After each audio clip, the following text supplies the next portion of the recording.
mohon maaf, saya saja yang pernah di DPR aja akan berusaha dibodohi dengan pemberlakuan undang-undang atau penyelenggaraan undang-undang, apalagi masyarakat biasa.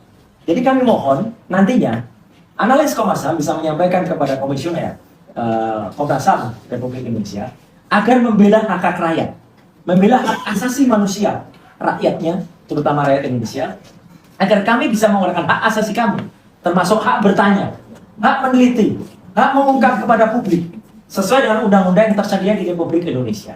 Jadi itulah yang menjadi titik awal kami ketika kemudian kami bersinergi dengan kelompok-kelompok yang peduli akan nasib ini, dengan tim pembela ulama dan aktivis mendatangi Universitas Gadjah Mada pada tanggal 15 April 2025 lalu. Dan kebetulan karena sesuatu dan lain hal, saya khusnuzon saja, saya berpraduga baik saja.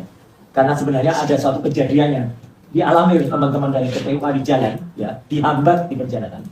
Maka hanya kami bertiga, saya, Dr. Risman dan Dr. Hifa, yang bisa masuk ke UGM dan kemudian menyentuh bukti yang sangat vital, yaitu skripsi milik Joko Widodo. Dan dalam bukti skripsi itu, jelas-jelas betul bahwa skripsi itu tidak proper, tidak ada lembar pengesahannya, tidak ada lembar pengujiannya, banyak sekali kesalahan yang terlalu panjang kalau kami jelaskan di sini secara detail. Tapi insya Allah kalau Komnas HAM memerlukan, kita sudah bisa akan disampaikan itu sebagaimana tadi disampaikan oleh Dr. Risman, ya. Dan itu menghasilkan satu kesimpulan, bagaikan ayam dan telur. Kalau ayam itu memiliki telur yang bagus, telur itu dierami dengan baik, maka telur itu akan menetas menjadi ayam yang sehat. Tapi bisa jadi telur yang sehat pun kalau dierami yang tidak benar, dia tidak akan menetas menjadi ayam. Apalagi skripsi ini bagaikan telur busuk. Telur busuk yang mau dierami apapun tidak akan menetas menjadi ijazah yang bagus. Jadi ini yang terjadi. Sehingga ketika kemudian ada ijazah yang kami pertanyakan, izinkanlah kami menggunakan hak asasi kami sebagai manusia, warga Indonesia, untuk mempertanyakan bagaimana seorang pejabat publik bernama Joko Widodo ini bisa memperoleh ijazahnya. Dan saat itulah kami berusaha dikriminalisasi dengan undang-undang yang kita persembahkan untuk Republik ini sebenarnya tidak untuk mempidanakan rakyatnya sendiri.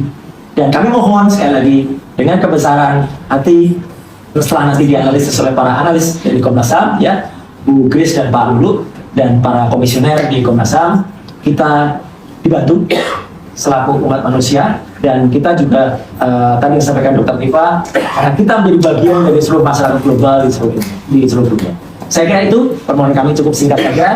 Intinya ya semoga Komnas HAM bisa benar-benar menjalankan fungsinya dengan baik, dan kita bangga dengan Komisi Nasional Hak Asasi Manusia Republik Indonesia. Terima kasih. Wassalamualaikum warahmatullahi wabarakatuh. Oke, baik Bu Grace, Pak Lulu, terima kasih atas kesempatan kepada kami dan para prinsipal. Mungkin kalau ada perlu bisa menanggapi apa yang kami sampaikan atau ada yang teman ini kita dari media karena ini melakukan juga.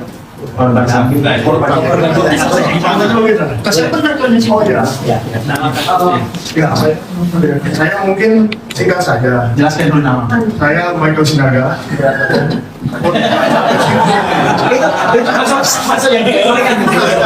Itu lagi orang tua respon. Saya tadi bisa sedikit, tapi kalau misalnya ada yang saya sampaikan kan ke komisioner sampai komisioner. Ya, berarti mungkin dijelaskan dulu ke kita teknis secara formil persyaratan pengaduan ini bagaimana. Tapi kami sudah menyiapkan ini surat aduan kronologi yang khusus terkait ancaman kriminalisasi ini, ya. Ini Dr. Tifa membuat juga sendiri secara personal. Ini semua tadi ada ya? Aslinya oh ya, tapi boleh untuk kemasan ya? Boleh saja, Mas. Saya juga punya satu lagi kami untuk tanda terima. Ini Dr. Tifa tapi ada kuasa, ada surat kuasa.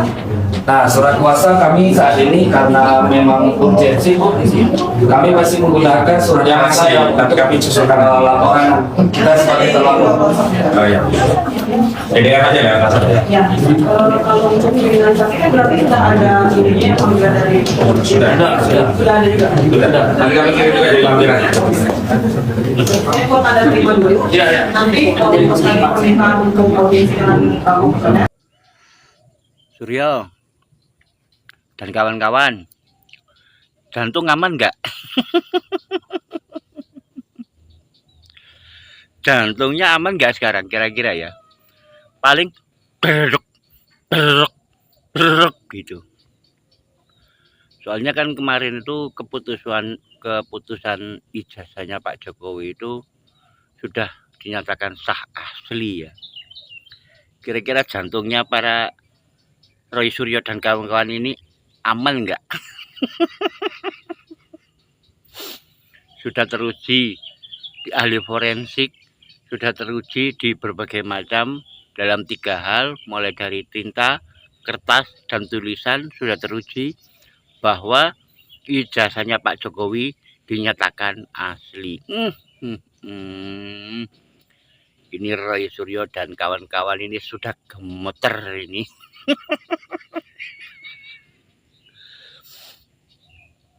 Dan lihat dari orang-orangnya setelah keputusan ini keluar dan dinyatakan asli, maka Roy Suryo dan kawan-kawan itu melaporkan ke Komnas HAM.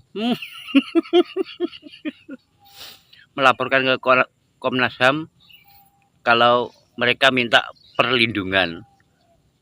Ini kok orang makin kesini makin shock ya.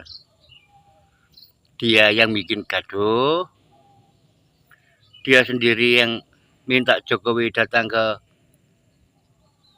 pihak kepolisian untuk menunjukkan ijazah dan membuat laporan.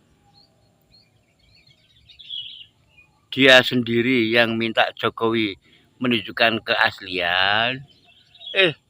Dia yang dikriminalisasi. Setelah itu minta perlindungan Komnas HAM.